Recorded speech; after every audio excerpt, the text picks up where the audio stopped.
As Bob Dylan used to say, notes are more important than bullets. He does not chase spotlight. He does not raise his voice. Santana lets the guitar speak, and when it does, it cuts through like a prayer or like a warning. Follow your dream and with a lot of intentions, motives, and purpose, and you will get to crystallize your vision.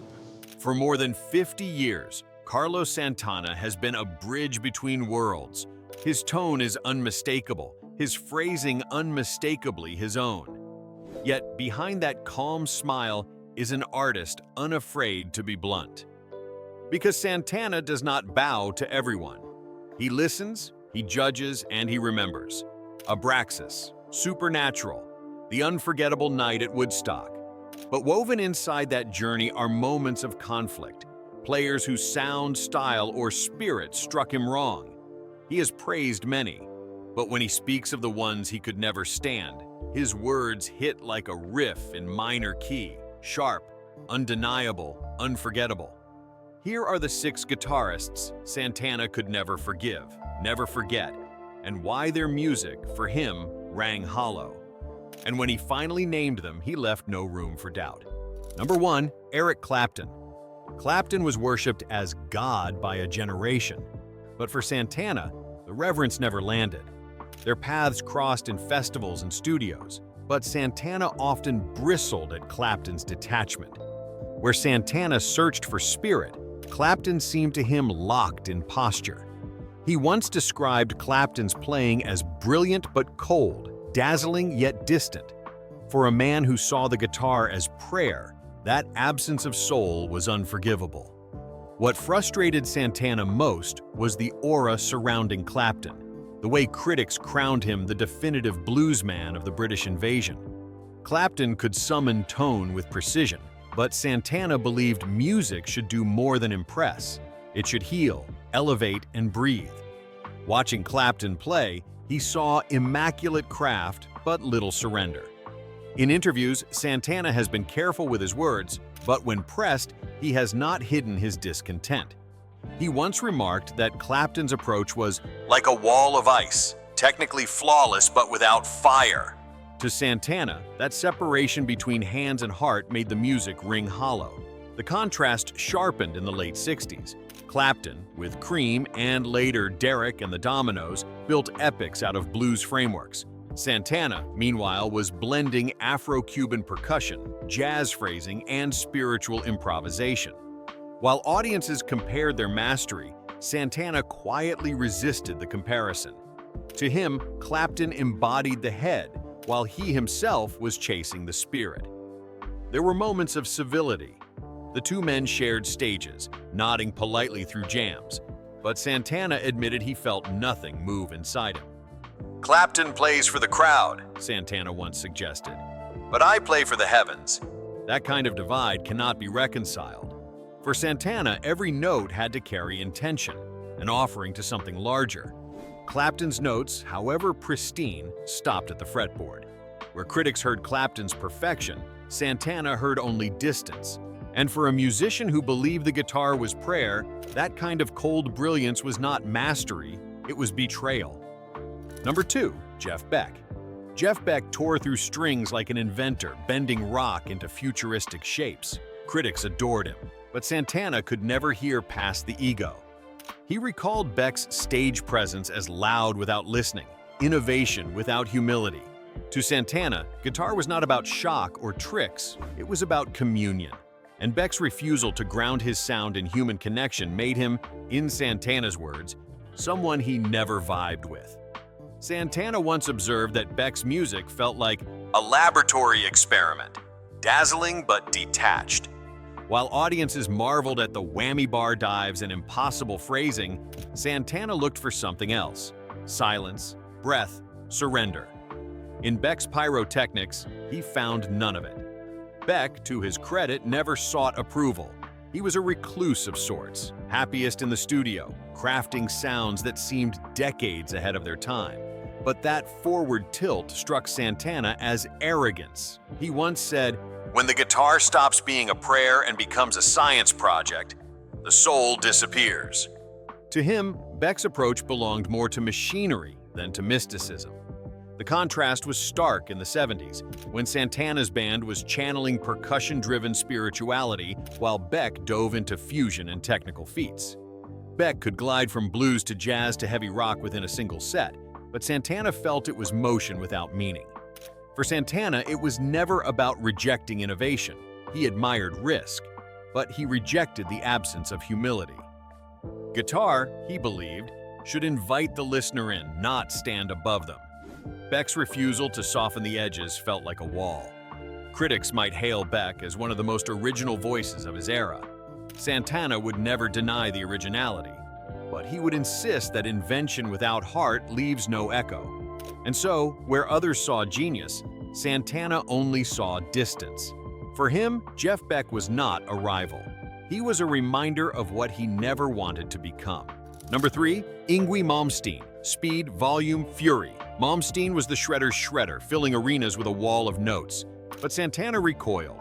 He once called Malmsteen the definition of too much, a guitarist who mistook excess for expression. In Santana's eyes, shredding stripped the soul from the song.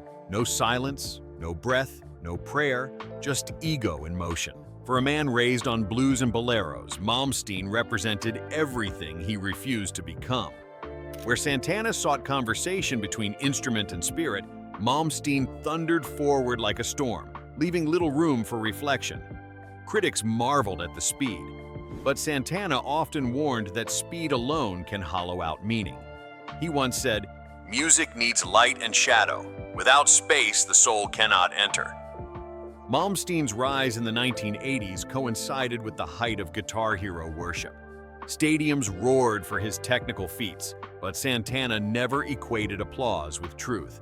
To him, it was a carnival act, brilliant in spectacle, empty in spirit. He contrasted Malmsteen's rapid scales with the drawn-out bends of B.B. King or the meditative sustain of Miles Davis's trumpet. Silence, he believed, could hit harder than 100 notes. That divide was more than style, it was philosophy. Santana played to connect, to invite the audience into a shared ritual. Malmsteen, he argued, played to dominate. "There is no humility in a hurricane of notes," Santana once remarked. For him, humility was not weakness. It was the key that unlocked transcendence. This rejection did not mean Santana dismissed discipline. He valued rigor. But rigor without surrender, he believed, could only lead to vanity.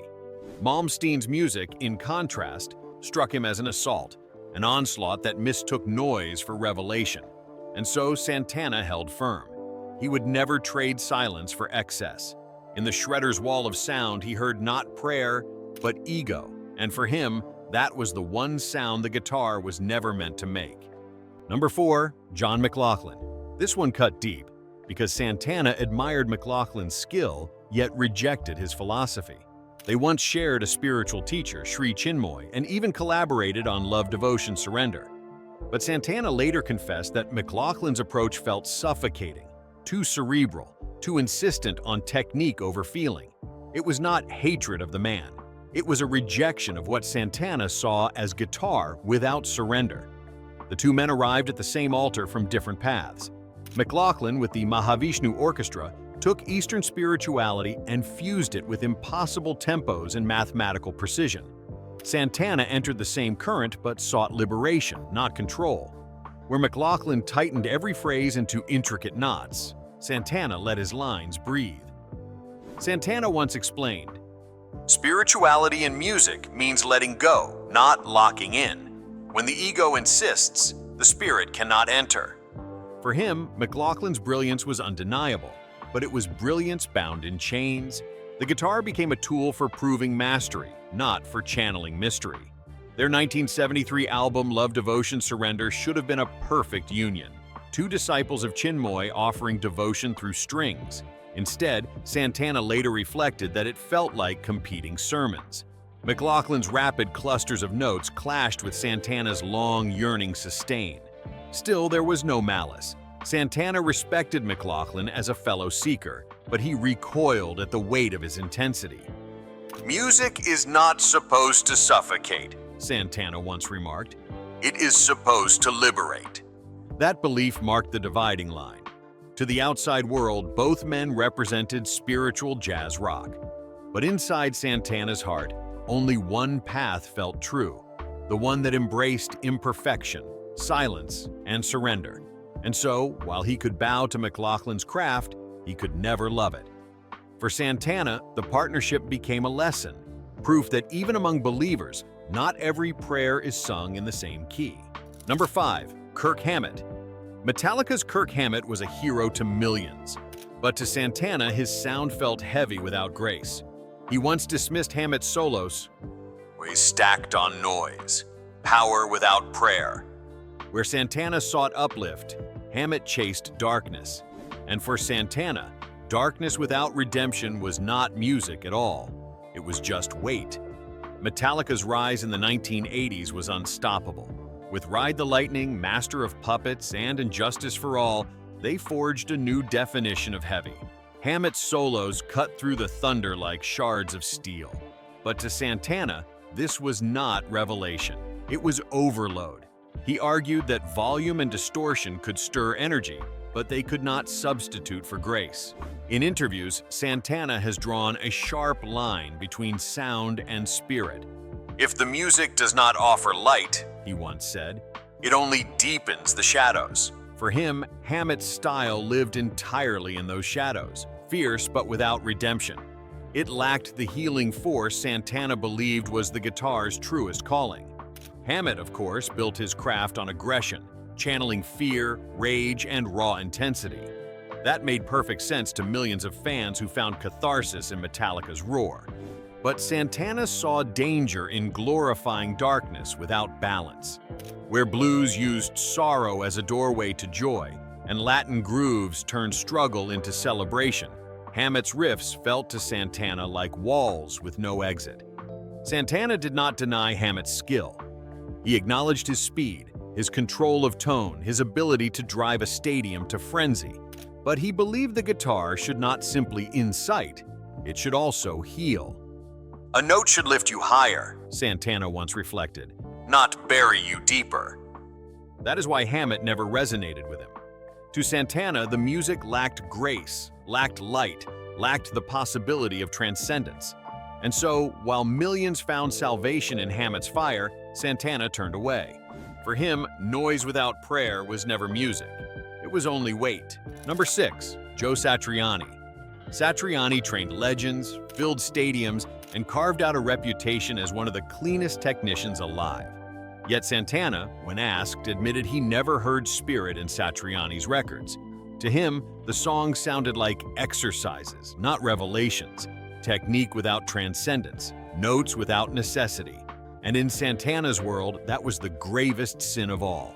Satriani's career is a catalog of discipline.